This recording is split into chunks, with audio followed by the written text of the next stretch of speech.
గుడికి వెళ్ళినప్పుడు అందరూ ప్రదక్షిణాలు చేయడం మాత్రం మనం చూస్తాం.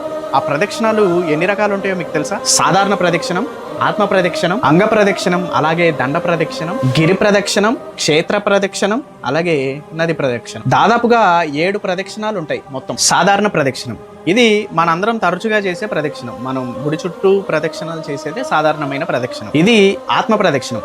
ఆత్మ ప్రదక్షిణం అంటే నుంచున్న స్థానంలోనే తన చుట్టూ తాను తిరగడమే ఆత్మ ప్రదక్షిణం. ఇది సాధారణంగా పూజ చివరి అంతంలో చేసే ప్రదక్షిణం. ఇది అంగ ప్రదక్షిణం. మన శరీరాన్ని పూర్తిగా నేలపై ఉంచి మనం ద్రొల్లుతూ తిరిగేదే ఈ అంగ ప్రదక్షిణం. దండ ప్రదక్షిణం ఇది దండ ప్రదక్షిణం. సాష్టాంగ నమస్కారం చేసి ముందుకు వెళ్తూ ఉంటారు ఆ నమస్కారం చేస్తూనే. దీన్నే దండ ప్రదక్షిణం అంటారు. గిరి ప్రదక్షిణ అంటే ఏదైనా ఒక పరమ పవిత్రమైన కొండ చుట్టూ తిరగడమే గిరి ప్రదక్షిణ.